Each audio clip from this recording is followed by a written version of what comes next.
나는 이 두 책을 읽으면서 우리가 정말 만들어진 기계에 불과할 수도 있다는 생각이 들었어. 우리가 우리의 꿈을 이루기 위해 배우고 행동한다고 생각하지만 어쩌면 그 과정에서 얻게 되는 정보는 사회의 부품으로서 돌아가기 위해 정형화된 정보일 수도 있겠다는 생각이 들어. 맞아. 나도 각종 미디어로부터 정보를 과하게 받아들이면서 나의 선택보다는 남들의 정보에 더 신경 쓰게 되는 것 같아. 내가 원하는 것, 내가 잘하는 것보다는 남들에게 비판받지 않는 것, 유행에 따르, 유행에 따르는 것, 무난한 것에 더 집착하게 되는 것 같아. 특히 대학생들은 그렇게 기계화되는 과정이 더 빠를 수밖에 없다고 생각해. 사회로 나가서 취업하게 되는 바로 직전의 단계이기 때문에 창의적인 학습보다는 보편화된 학습이 더 우선시 되는 것은 아닐까?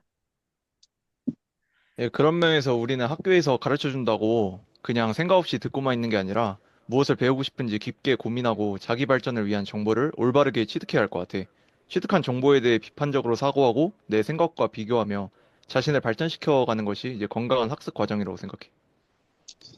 음, 나는 또 이 책에서 말한 것처럼 우리는 학교에 다니면서 한 번도 의문을 품지 않고 그저 사회의 질서에 순응하는 습관을 배워왔던 것 같아. 특히 우리 건축 분야를 보면 학생들이 창의적으로 도전하기보다 이미 만들어진 성역에 접근하지 못한 채 감탄만 하는 관람객처럼 행동하는 경우가 많은 것 같아. 이런 상태를 만든 원인이 뭘까? 책에서는 프랑스의 사례를 중심으로 다루고 있지만 우리나라의 상황도 비슷하면서도 다르다고 생각해.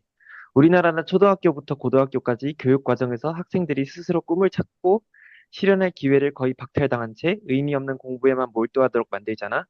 그 점이 프랑스보다는 더 근본적인 문제일 수도 있어. 맞아. 특히 이제 공부를 어떻게 하는지가 중요하지 않게 만든 환경이 문제인 것 같아. 예를 들어 이제 수능 준비만 봐도 학생들이 지식을 자기 것으로 만드는 것보다 점수를 올리는 데만 집중하고 있잖아. 그런데 이제 수능 점수나 대학 성적이 취업에 직결되다 보니 결국 눈에 보이는 성과에만 매달리게 되는 구조가 계속 반복되는 것 같아. 그렇지. 사항주의자들이 지적했듯이 대학이 지식의 요람이나 자본주의 사회를 유지하기 위한 하급 관리자나 소비자를 키우는 곳으로 변질되었다는 점이 여기에도 적용되는 것 같아. 특히 취업 시장을 보면 기업들이 새로운 사고를 가진 사람을 원한다고 말하면서도 정작 자신들과 비슷한 사고방식을 가진 사람을 선호하잖아. 그러다 보니 경민이가 말한 것처럼 학생들은 현실에 안주하게 되고 더 이상 도전하지 않게 되는 거지. 우리가 학교에 가서 교육을 받는 이유가 여러 사람들과 더불어 살아가기 위함이잖아. 사람들은 각자의 개성을 갖고 있고 모든 사람들은 개성을 드러내고 싶어 하지만 이러한 교육으로 인하여 각자의 개성을 중시하기보다는 다른 사람들과 타협하는 태도를 갖게 되는 것 같아. 과연 타협이라는 태도가 무조건 올바른 태도라고 볼 수 있을까? 예, 나는 타협이 현대 사회에 있어서 양날의 검이라고 생각해. 이제 물론 다른 사람들과 살아가는 과정에 있어서 타인과의 의견 충돌이 생기는 것은 당연하지.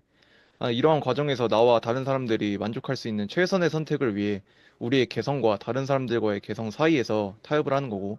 하지만 현대 사회에서는 이러한 타협이 우리의 개성을 희미하게 하는 수준까지 간 것 같아서 좀 아쉬운 것 같아. 이러한 몰개성이 우리나라 건축에도 스며드는 것 같아. 급격한 도시 개발로 인하여 인구수의 절반이 수도권으로 이동하면서 각자의 개성을 드러낼 수 있는 주택들은 사라지고 좁은 땅에 많은 인원을 수용할 수 있는 아파트가 많이 들어섰잖아. 개개인의 만족보다는 대다수의 만족을 위해 효율성에 치중하게 된 게 아쉬워. 자, 그런 몰개성의 사회에서 우리가 각자 개성을 지키기 위해서는 어떤 태도를 취해야 할까? 타협이라는 태도는 중요한 태도지만 나의 개성을 지우면서까지 이 태도를 취하는 게 과연 맞는 일인지에 대해서는 조금 더 생각을 해봐야 될 것 같아. 나는 이제 두 책을 읽으면서 이제 현대 건축가들이 가져야 할 태도에 관해 더욱 생각해 보게 되었어.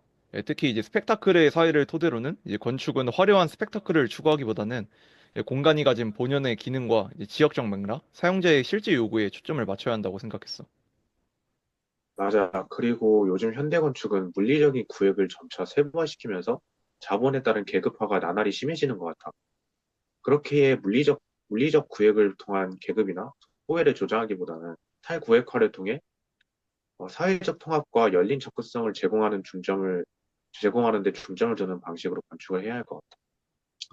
하지만 비참한 대학생활 책을 보면 한국 대학의 구조적 문제가 진정한 배움의 공간으로서의 대학이 아닌 교육 서비스를 제공하는 상업적인 장소의 대학으로 만들다 보니 앞서 얘기한 방식의 건축가가 되긴 힘들 것 같아.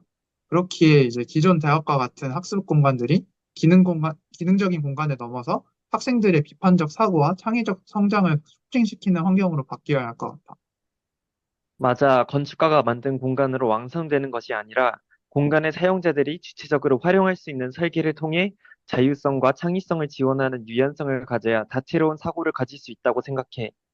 또 건축은 단순한 물리적 건축물이 아니라 사회적 상호작용과 경험을 형성하는 매개체라는 점을 인식하고 설계해 나가야 할 것 같아.